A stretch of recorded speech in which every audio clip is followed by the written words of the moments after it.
오늘 첫 시간에 우리가 할 것은 성령 하나님에 대해서 배우게 될 텐데, 성령 하나님이 교회와 신자들 가운데 어떤 일을 행하시는가를 먼저 보게 될 것입니다. 12개의 주제로 되어 있어요. 사도행전을요. 성령님 임하시다부터 시작을 해서 지금 있는 그 자리에서 선교하기까지 12개의 주제로 되어 있고요. 가능하다면 이 가스펠 프로젝트 사도행전을 배우는 기간 중에 한번 사도행전을 쭉 28장까지 읽어보시는 것도 좋으리라 하는 생각을 해봅니다. 자, 오늘 사도행전 2장 말씀인데요. 가스펠 프로젝트에 의하면은 2장 1절부터 4절까지 그리고 22절부터 47절까지를 읽도록 되어 있어요. 근데 그거보다는 2장 1절부터 47절까지를 함께 공동체 성경 읽기로 다 들어보는 것도 좋겠다. 약간 길긴 하거든요. 한 6분 정도 되는데요. 다 들어보는 것도 좋겠다 싶어서 그 전체 내용을 준비했고요. 이것을 가지고 세 가지를 살펴보도록 하겠습니다. 먼저 모든 믿는 자에게 성령님이 임재하신다. 복음 전파를 위해 성령님이 임재하신다. 신앙 공동체를 위해 성령님이 임재하신다. 이 세 가지를 살펴보도록 하겠습니다. 자, 그러면 2장 6분 정도 되는 약간 길지만 이 전체 내용은 이런 겁니다. 예수님의 제자들이 성령의 충만함을 받고 베드로가 군중들 앞에서 예수 그리스도의 복음을 전하는 내용이에요. 이 복음 설교를 통해서 예루살렘 교회가 세워지게 되는 아주 중요한 역사적 사건을 다룬 내용입니다. 이 내용을 함께 먼저 들어보도록 하겠습니다. 제2장 오순절날이 이미 이르매 그들이 다같이 한 곳에 모였더니 호련히 하늘로부터 급하고 강한 바람 같은 소리가 있어 그들이 앉은 온 집에 가득하며 마치 불의 혀처럼 갈라지는 것들이 그들에게 보여 각 사람 위에 하나씩 임하여 있더니 그들이 다 성령의 충만함을 받고 성령이 말하게 하심을 따라 다른 언어들로 말하기를 시작하니라. 그때 경건한 유대인들이 천하각국으로부터 와서 예루살렘에 머물러 있더니 이 소리가 나니 큰 무리가 모여 각각 자기의 방언으로 제자들이 말하는 것을 듣고 소동하여 다 놀라 신기하게 여겨 이르되 보라, 이 말하는 사람들이 다 갈릴리 사람이 아니냐? 우리가 우리 각 사람이 난고 방언으로 듣게 된 것이 어찌 되느냐? 우리는 바데인과 메데인과 엘람인과 또 메소보다미아, 유대와 갑바도기아, 본도와 아시아, 부르기아와 밤빌리아, 애국과 및 구레네에 가까운 리비아 여러 지방에 사는 사람들과 로마로부터 온 나그네, 곧 유대인과 유대교에 들어온 사람들과 그레데인과 아라비아인들이라. 우리가 다 우리의 각 언어로 하나님의 큰 일을 말함을 듣는도다. 다 놀라며 당황하여 서로 이르되 이 무슨 일이냐? 또 어떤 이들은 조롱하여 이르되 그들이 세술에 취하였다. 베드로가 11사도와 함께 서서 소리를 높여 이르되 유대인들과 예루살렘에 사는 모든 사람들아, 이 일을 너희로 알게 할 것이니 내 말에 귀를 기울이라. 때가 제3시니 너희 생각과 같이 이 사람들이 취한 것이 아니라 이는 곧 선지자 요엘을 통하여 말씀하신 것이니 일렀으되 하나님이 말씀하시기를 만세에 내가 내 영을 모든 육체에 부어주리니 너희의 자녀들은 예언할 것이요 너희의 젊은이들은 환상을 보고 너희의 늙은이들은 꿈을 꾸리라. 그때 내가 내 영을 내 남종과 여종들에게 부어주리니 그들이 예언할 것이요 또 내가 위로 하늘에서는 기사를 아래로 땅에서는 징조를 베풀리니 곧 피와 불과 연기로다. 주의 크고 영원한 날이 이르기 전에 해가 변하여 어두워지고 달이 변하여 피가 되리라. 누구든지 주의 이름을 부르는 자는 구원을 받으리라 하였느니라. 이스라엘 사람들아, 이 말을 들으라. 너희도 아는 바와 같이 하나님께서 나사렛 예수로 큰 권능과 기사와 표적을 너희 가운데서 베푸사 너희 앞에서 그를 증언하셨느니라. 그가 하나님께서 정하신 뜻과 미리 아신 대로 내준 바 되었거늘 너희가 법 없는 자들의 손을 빌려 못 박아 죽였으나 하나님께서 그를 사망의 고통에서 풀어 살리셨으니 이는 그가 사망에 매어 있을 수 없었습니다. 다윗이 그를 가리켜 이르되 내가 항상 내 앞에 계신 주를 배웠으며 나로 요동하지 않게 하기 위하여 그가 내 우편에 계시도다. 그러므로 내 마음이 기뻐하였고 내 혀도 즐거워하였으며 육체도 희망에 거하리니 이는 내 영혼을 음부에 버리지 아니하시며 주의 거룩한 자로 썩음을 당하지 않게 하실 것이미로다. 주께서 생명의 길을 내게 보이셨으니 주 앞에서 내게 기쁨이 충만하게 하시리로다 하였으므로 형제들아 내가 조상 다윗에 대하여 담대히 말할 수 있노니 다윗이 죽어 장사되어 그 묘가 오늘까지 우리 중에 있도다. 그는 선지자라 하나님이 이미 맹세하사 그 자손 중에서 한 사람을 그 위에 앉게 하리라 하심으로 알고 미리 본고로 그리스도의 부활을 말하되 그가 음부에 버림이 되지 않고 그의 육신이 썩음을 당하지 아니하시리라 하더니 이 예수를 하나님이 살리신지라. 우리가 다 이 일의 증인이로다. 하나님이 오른손으로 예수를 높이시매 그가 약속하신 성령을 아버지께 받아서 너희가 보고 듣는 이것을 부어주셨느니라. 다윗은 하늘에 올라가지 못하였으나 친히 말하 이르되 주께서 내 주에게 말씀하시기를 내가 내 원수로 내 발등상이 되게 하기까지 너는 내 우편에 앉아있으라 하셨도다 하였으니 그런즉 이스라엘 온 집은 확실히 알지니 너희가 십자가에 못 박은 이 예수를 하나님이 주와 그리스도가 되게 하셨느니라. 그들이 이 말을 듣고 마음에 질려 베드로와 다른 사도들에게 물어 이르되 형제들아, 우리가 어찌할꼬? 너희가 회개하여 각각 예수 그리스도의 이름으로 세례를 받고 죄 사함을 받으라. 그리하면 성령의 선물을 받으리니 이 약속은 너희와 너희의 자녀와 모든 먼 데사람 곧 주 우리 하나님이 얼마든지 부르시는 자들에게 하신 것이라. 또 여러 말로 확증하며 권하여 너희가 이 패역한 세대에서 구원을 받으라. 그 말을 받은 사람들은 세례를 받으매 이날에 신도의 수가 3,000이나 더하더라. 그들이 사도의 가르침을 받아 서로 교제하고 떡을 떼며 오로지 기도하기를 힘쓰니라. 사람마다 두려워하는데 사도들로 말미암아 기사와 표적이 많이 나타나니 믿는 사람이 다 함께 있어 모든 물건을 서로 통용하고 또 재산과 소유를 팔아 각 사람의 필요를 따라 나눠주며 날마다 마음을 같이하여 성전에 모이기를 힘쓰고 집에서 떡을 떼며 기쁨과 순전한 마음으로 음식을 먹고 하나님을 찬미하며 또 온 백성에게 칭송을 받으니 주께서 구원받는 사람을 날마다 더하게 하시니라. 네, 이렇게 사도행전 2장은 예루살렘 교회, 모든 교회의 어머니 교회라고 하죠.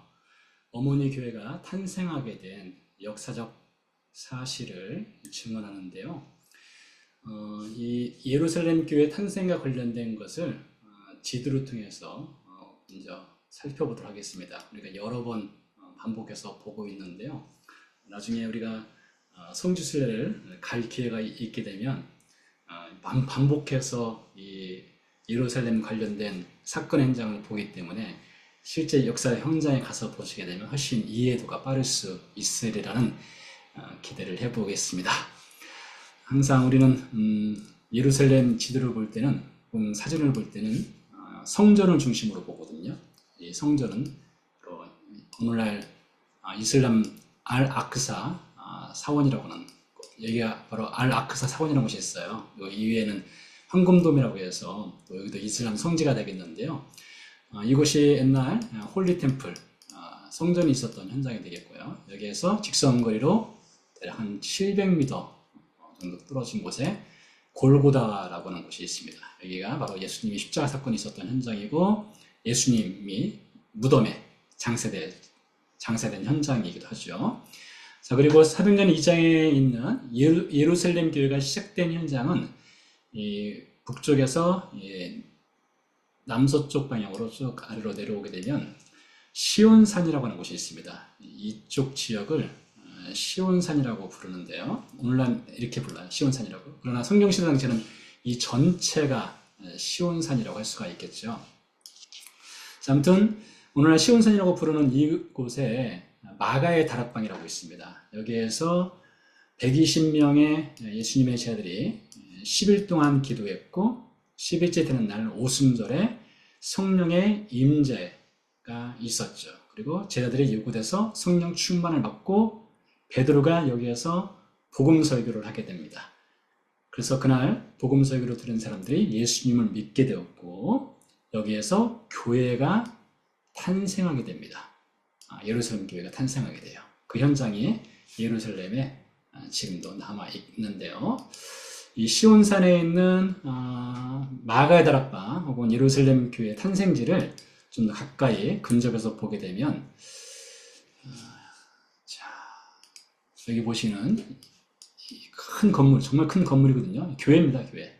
여기는 마리아 영면교회라고 해서요. 마리아가 영원히 잠들어 있다라고 하는 것을 기념해서 마리아는 여기서 예수님의 어머니를 가리키는데요.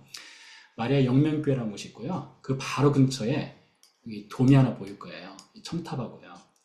이 첨탑은 뭐 이슬람 사원인데요. 거기까지는 지금 이야기할 필요는 없을 것 같고 이 돔이 하나 보이는데 여기가 바로 예루살렘 교회, 예루살렘 교회이며 마가의 다락방으로 알려진 현장이에요. 여기가 시온산이기도 하고요. 여기에서 베드로가 이제 이스라엘 백성들과 이방인을 상대로 해서 첫 번째 예수 그리스도의 복음을 전한 현장이 되겠습니다. 자, 언젠가 가서 보게 될 겁니다. 자, 오늘 말씀해 보니까 오순절에 하나님의 성령께서 임재했다라고 말을 하고 있는데요. 성경에 보면 3대 절기가 있죠.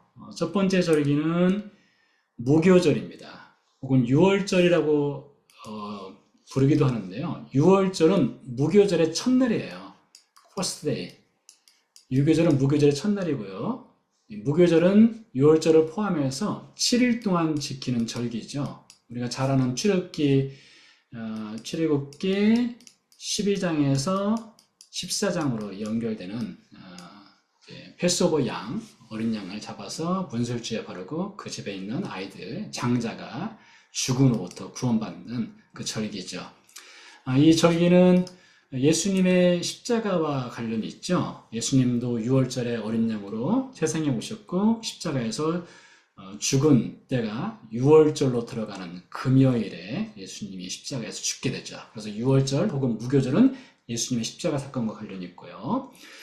두 번째 절기는 오순절 혹은 칠칠절이라고 부릅니다. 왜 오순 혹은 칠칠이라고 부르는가 하면 이 무교절로부터 시작을 해서 49 플러스 1, 그러니까 총 50일이 되겠죠. 50일째 되는 날부터 이 오순절 혹은 칠칠절이라는 절기가 시작됩니다. 이 절기는 보리와 밀을 추수한 후에 하나님께 감사의 예배를 드리는 절기인데요. 이 절기 역시 7일 동안 지키는 절기가 되겠습니다. 자, 이때 하나님의 성령께서 임재를 하시게 되는데 이 성령님의 오심에 대해서 예수님이 미리 약속을 해주셨죠. 내가 아버지께 구하겠으니 그가 또 다른 보혜사, 이 보혜사는 헬퍼죠. 돕는 일을 너희에게 주사 영원토록 너희와 함께 있게 하리니 바로 성령께서 오실 것을 예수님이 약속하셨고 그 약속하신 성령이 사도행전 2장 오순절로 들어가는 날 제자들에게 임재하신 것이죠. 세 번째 절기는 초막절 혹은 장막절이라고 하는 절기가 있습니다. 이 절기는 제가 이 6월절 그래서 오늘날 달력으로 치환하면 대략 3, 4월이 되고요. 오순절은 대략 6월달 혹은 늦어지면 7월달에도 오순절 절기가 있습니다. 그리고 초막절, 장막절은 9월에서 10월달 사이에 있는 절기인데요. 오늘날 이스라엘 사람들은 이 초막절, 장막절을 맞이하면 이제 텐트 생활을 실제로 들어가서 7일 동안 하는 사람들도 있습니다. 모두가 하는 건 아니고요. 자, 이 초막절, 장막절은 예수님의 무엇과 관련이 있느냐라고 묻는다면 예수님의 재림과 관련이 있습니다. 왜 그런가 하면 데살로니가 4장 16절에 보면 데살로니가 전서요. 주께서 호령과 천상의 소리와 하나님의 나팔 소리로 친히 하늘로부터 강림하신다는 표현이 있어요. 이 나팔 소리라고 하는 표현이 있는데 이 나팔 소리는 초막절과 장막절 바로 앞에 나팔절이라는 절기가 있어요. 이 나팔절. 나팔절은 언제 지키는 절기인가 하면 초막절은 새해가 시작된 후 15일째부터 지킵니다. 그럼 새해가 있지 않겠어요? 뉴이어. 뉴이어 첫날에 나팔을 불러요. 나팔을 부르면서 이제 새해를 알리는 것이죠.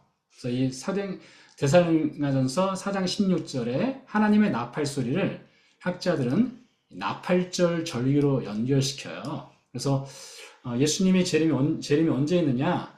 아마 나팔절 즈음에 있지 않을까라고 그래서 추정을 합니다. 이건 추정이에요. 정확하게 꼭 이것이 맞다는 것은 아니고 추정입니다. 그래서 나팔절이라는 절기는 예수님의 재림과 관련이 있고 나팔절 절기 바로 이어서 성경의 3대 절기인 초막절 혹은 또 장막절이라는 절기가 펼쳐지게 됩니다. 자, 그 중에서 이제 사도행전의 2장에 기록된 사건은 성령님이 임재하시는 오순절 혹은 77절 절기와 관련이 있고 이것은 예수님이 이미 약속을 하신 것이죠. 그 약속에 따라서 제자들이 이제 기도를 하게 되죠. 성령님을 기다리며 기도를 하게 되는데 자, 오순절 들어가는 날 드디어 성령께서 임재하셨습니다. 자, 성령께서 오셨을 때에 제자들에게 성령님이 임하셨다는 증거가 드러나게 됩니다. 자, 말씀을 보면 그들이 다 성령의 충만함을 받았다 했습니다. 이것이 성령께서 임재했을 때에 드러나는 현상이에요. 성령의 충만함을 받았다. 그것이 무엇인지를 구체적으로 잠시 뒤에 살펴보게 될 것이고요. 두 번째, 성령님이 임재했을 때에 다른 언어들로 말하기를 시작하였습니다. 그러니까 스피리추얼 텅, 방언이라고 하죠. 다른 언어들로 말했어요. 그러니까 성령님이 임재하시는 증거가 두 가지로 드러납니다. 하나는 충만함, 또 다른 하나는 다른 언어로 말하는 것. 이것을 통해서 성령 하나님의 임재가 있었다는 증거가 드러났다는 것이죠. 그래서 제자들이 이제 다른 언어들로 말하기 시작합니다. 근데 그 말한 내용이 있지 않겠어요? 무엇을 말했는가? 사도행전 2장 11절에 보니까 그 제자들이 말하는 것을 들었던 사람들이 있어요.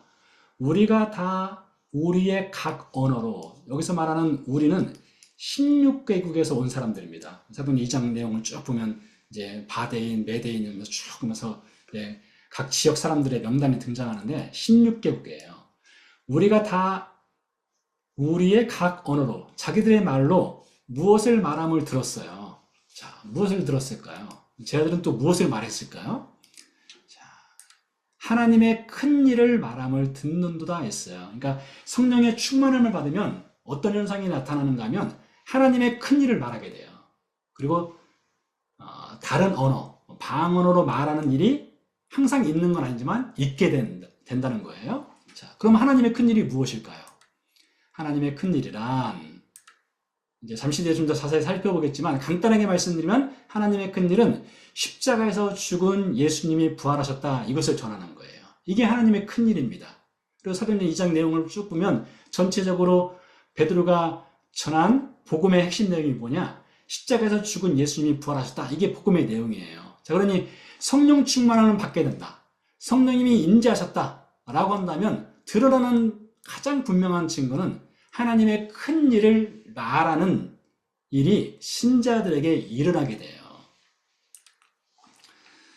사도행전 1장 8절에 보니까 예수님이 이렇게 말씀하셨어요. 우리가 잘 아는 말씀이죠. 오직 성령이 너희에게 임하시면 너희가 권능을 받는댔어요. 파워가 생긴댔어요. 그 파워가 무엇일까요? 예루살렘과 온 유대와 사마리아 땅까지 이르러 내 증인이 되리라 했어요.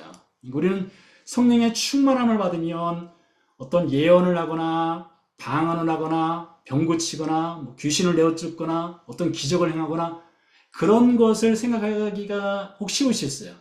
저는 그런 것이 없다고 말하지 않습니다. 그런 현상들, 어떤 그런 놀라운 일이 있을 수 있어요. 그러나 무엇보다도 성령의 충만함 혹은 성령의 임재가 있으면 반드시 드러나는 증거가 있는데 그것은 예수님의 증인이 되는 거예요. 자, 그렇다면은 우리 안에 성령님이 임재하셨다, 혹은 성령의 충만함이 있다라는 것을 어떻게 우리가 알 수 있을까요? 당연히 성경에서 오늘 말씀드린 대로 하나님의 큰 일을 믿는 것이 일어납니다. 그리고 예수님의 증인이 되는 것이에요. 내가 정말 성령을 받았는가, 내가 성령의 충만함이 있는가를 점검하는 방법은 물론 은사적인 것도 있겠지만 그거보다 더 확실한 것은 무엇이에요? 내가 하나님의 큰 일, 십자가에서 죽은 예수의 부활을 믿는가? 그러면 하나님의 큰 일이 내 안에 있는 거예요. 그리고 내가 그것을 전하는가? 그럼 내 안에 하나님의 성령의 충만함이 있는 거예요. 이것을 통해서 우리가 내가 성령을 받은 사람인가? 받지 못한 사람인가? 이것을 스스로 점검을 해볼 수 있다는 것이죠. 자, 두 번째로 성령님이 임재하시게 되면 또 일어나는 것이 복음이 전파되게 됩니다. 복음이 전파되게 돼요. 베드로에게 오늘 다른 제자들과 함께 성령님이 임재하셨어요. 그러자 베드로가 나가서 복음을 전합니다. 복음을 전한 내용이 아주 긴데 그 중에서 중요한 포인트만 몇 가지를 말씀드릴게요. 베드로가 전한 복음의 제 중심 내용이 무엇이냐? 첫 번째로 나사렛 예수로 큰 권능과 기사와 표적을 너희 가운데 행하셨대요. 우리가 사복음서를 읽어보게 되면 예수님이 행하신 권능, 기사, 표적들이 있죠. 500명 사건도 있고 죽었던 나사로를 살린 사건도 있었고 바다를 잠잠케 하는 사건도 있었고 병 고치는 사건도 있었고 이런 일들이 있었죠. 이것도 가스펠, 복음의 한 내용이에요. 한 축이에요. 두 번째, 복음의 축. 성령님이 오시게 되면 우리 안에서 우리가 전하게 되는 복음의 내용이 무엇이냐? 너희가 법 없는 자들의 손을 빌려 못 박아 죽였으나, 이게 무슨 내용입니까? 예수님이 십자가에서 죽었다는 거예요. 자, 성령님이 우리 안에 임재하시게 되면 우리가 전하게 되는 복음의 내용은 예수님이 행하신 일을 전합니다. 십자가에서 예수님이 가르치시고 죽은 자를 살리고 병자를 고치고 그 내용을 전해요. 두 번째는 예수님이 십자가에서 죽었다라는 것을 전하게 돼요. 신자가요. 세 번째, 하나님이 그를 사망의 고통에서 풀어 살리셨으니, 이게 무슨 내용입니까?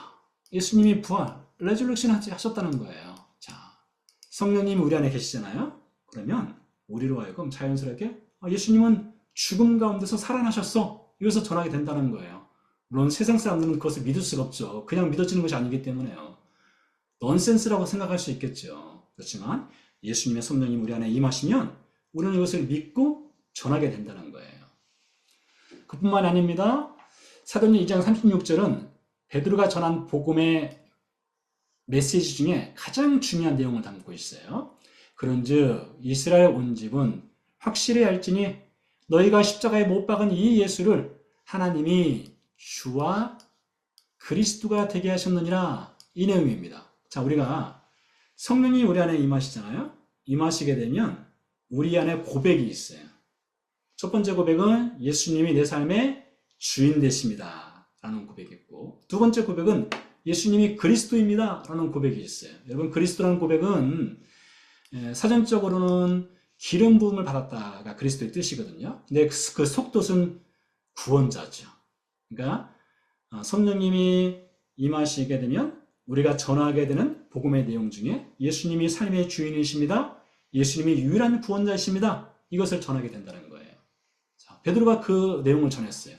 예수님의 큰 권능과 기사와 표적을 전했고, 예수님이 십자가에서 죽었다는 것을 전했고, 예수님이 죽음 가운데서 살아났다는 것을 전했고, 예수님이 주인 되신다는 것과 예수님이 그리스도가 된다는 것을 전했어요.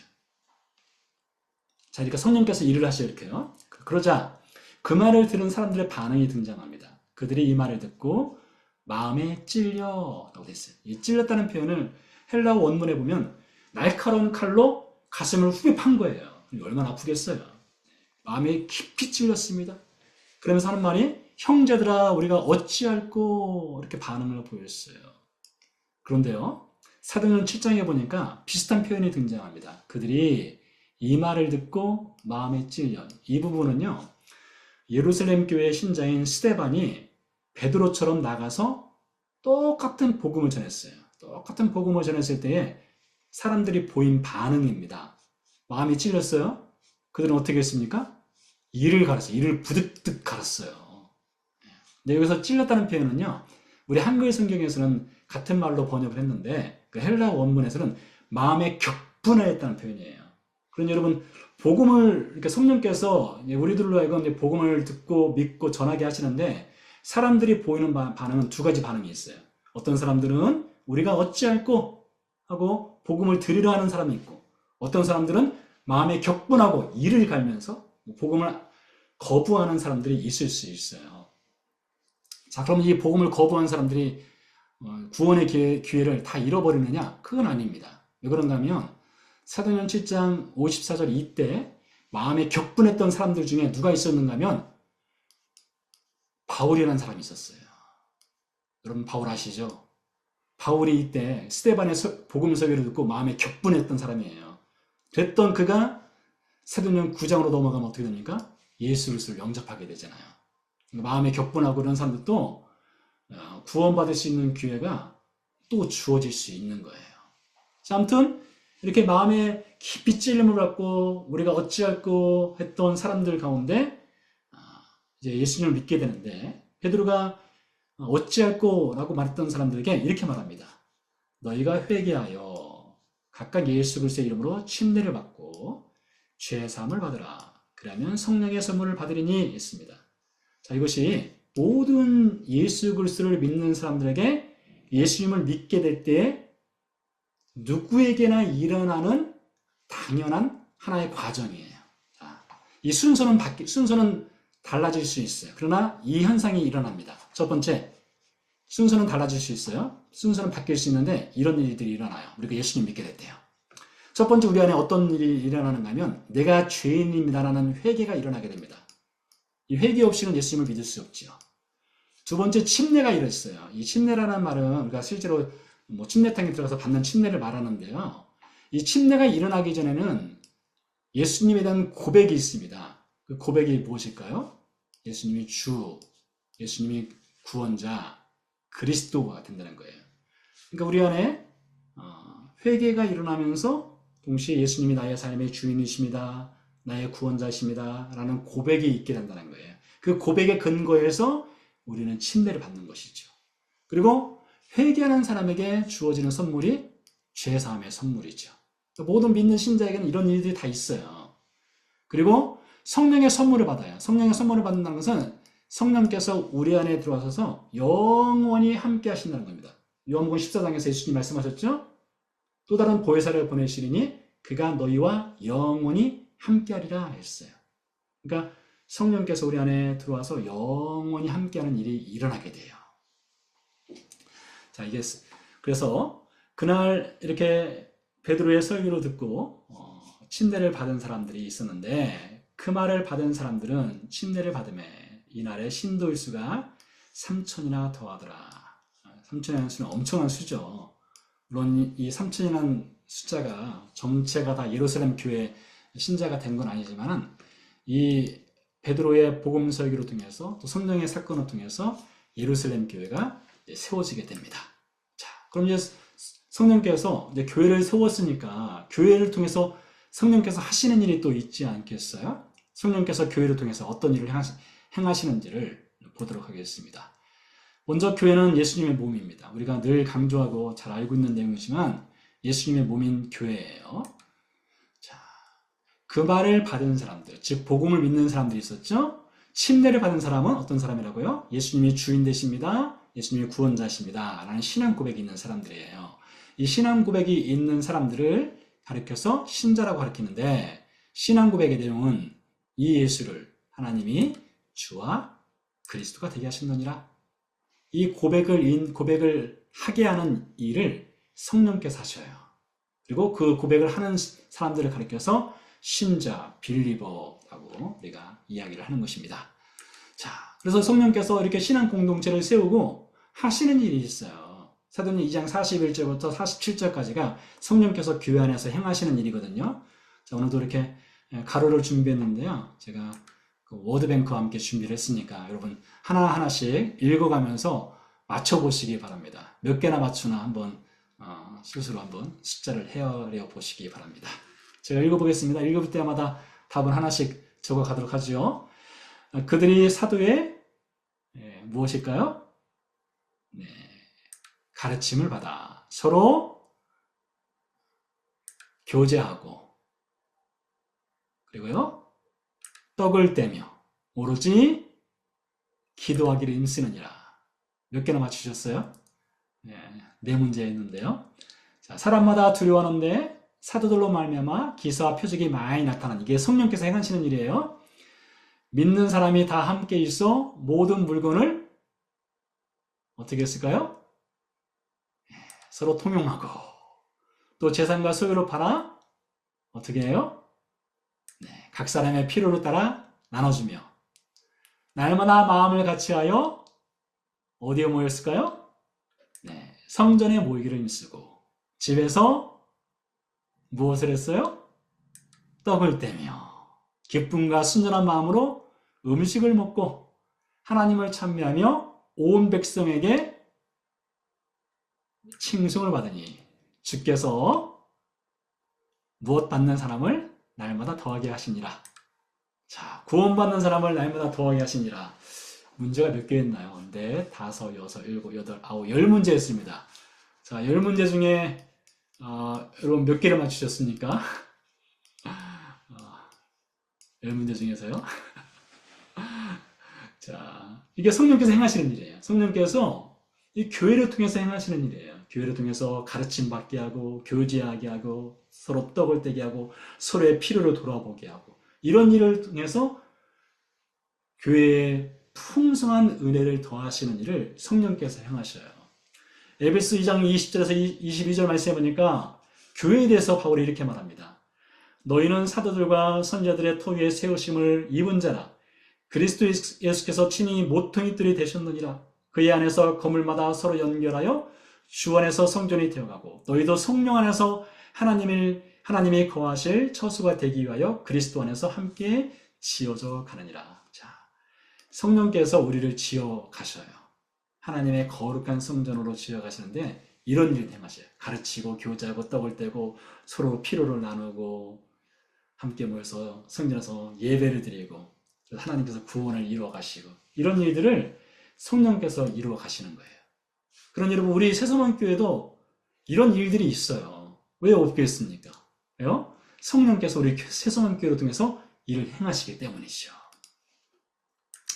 자, 그래서 이 여러 가지 10가지 일들 중에서 그 중에서도 가장 핵심적인 것 3가지를 꼽으라 한다면 성령께서 교회 안에서 행하시는 일은 가르침 받게 합니다. 즉 복음의 메시지를 듣게 하셔요.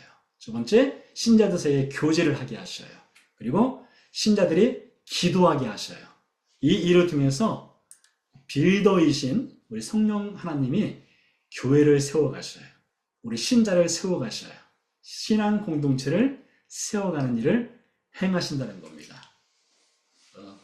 교회를 세워가시는 성령 하나님의 일을 우리가 새소망교회 우리 신앙생활을 통해서 눈으로 늘 확인할 수가 있어요. 네, 그래서 오늘은 성령께서 믿는 자에게 어떤 일을 행하시고 성령께서 복음 전파를 위해서 어떤 일을 행하시고 또 신앙 공동체에 성령께서 행하시는 일 사도행전 2장 이야기를 함께 살펴보았습니다.